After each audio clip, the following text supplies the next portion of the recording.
name is Bill Ritchie. I made a test plate to test a mini Halfwood press using my silly transfer process, and then I removed the image with alcohol followed with lacquer thinner with lots of ventilation. Then I polished the plate with DuPont rubbing compound so that I could bring up the best polish and contrast. Next I prepared my paper. I used 2 sheets of Arches cover, sprayed it with water, and blotted off the excess water with telephone book pages. Then I put the sheets of paper into a sandwich bag.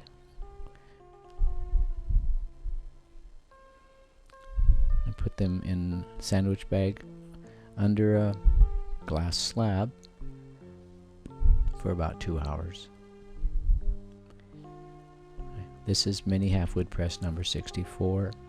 Comes with a little book. It comes with a box underneath. It's screwed down to the shipping board. The box contains everything you need to get started. On the inside of the lid, I like to put the certificate of authenticity. This is the DVD you're actually watching. Little ribbon helps me lift out the blankets, the felt blankets for the press.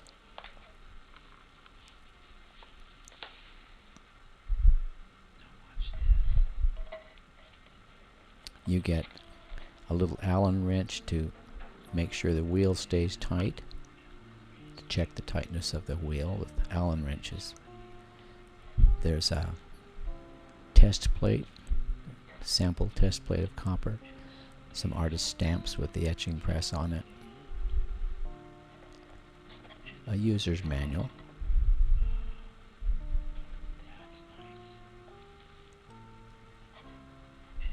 and the test plate itself, shown here unmounted. When I'm all finished, I'll mount it and seal it.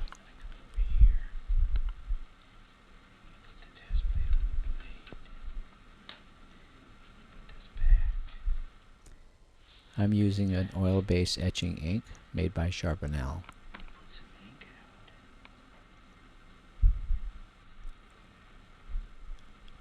For these demos, I like to modify the ink with some Miracle Gel Reducer from the Daniel Smith Ink Company. It only takes a tiny, tiny bit.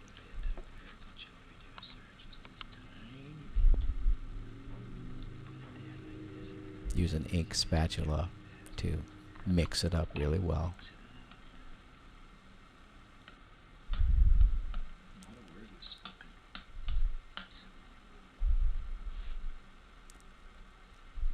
I use a photographer's squeegee to spread out the ink.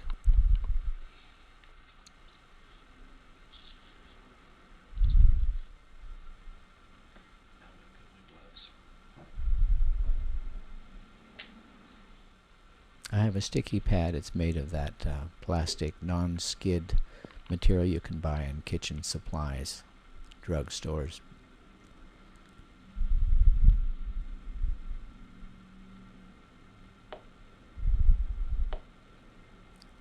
This is tarlatan, a stiff, like cheesecloth material, but very stiff.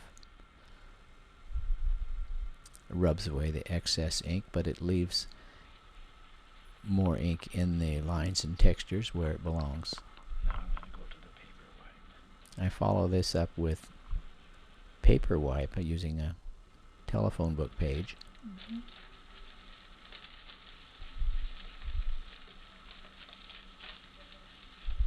And finally, the hand wipe. I like to use a little bit of talcum powder. This is baby powder to keep my hand dry, keep it from sticking to the plate. This brings up the maximum contrast to the print. I have a little hot plate that I made out of a travel iron. I can use this to warm the plate. Not get it too hot though. You don't want to burn the ink into the plate. Just get it warm.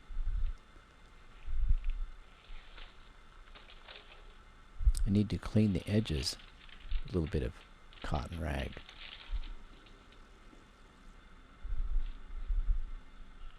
The edges are beveled so they won't damage the felt blankets in the press. They need to be cleaned off. Hands are all dried with talc. I load the press with the felt blankets that come with the press. First I lower the roller, the top roller, all the way down till it touches and it's even, stays flat. The roller has to stay horizontal. I get it down to the bed and then I count backward about 12 half turns.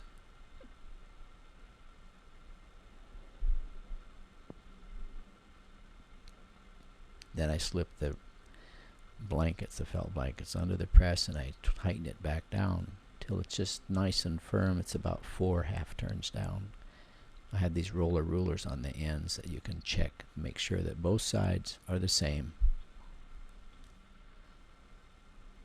Warm the plate once more. It's been cooling off there. Not so hot that you can't handle it. Just warm.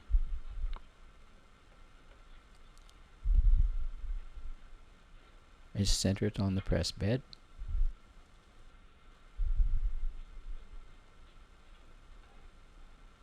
Get the paper that's been soaking for about 2 hours.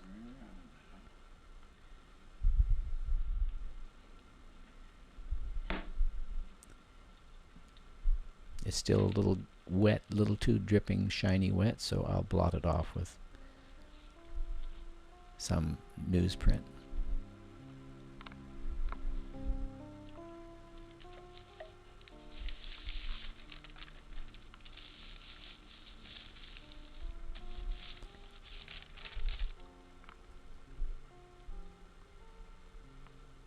This is the first trial proof.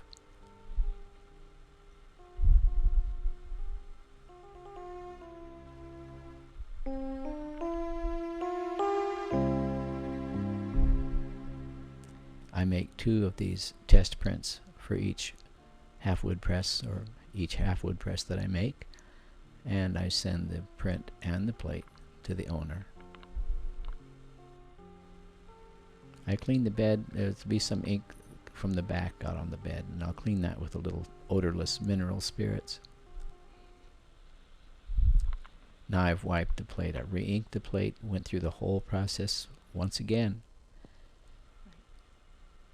to take the second proof.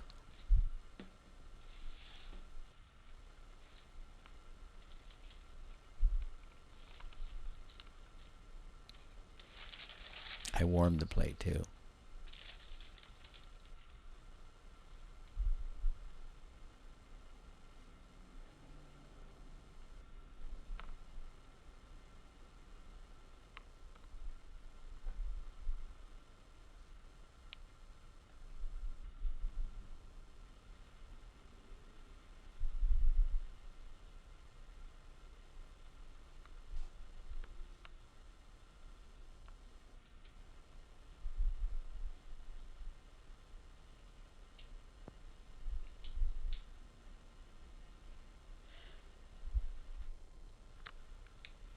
Okay.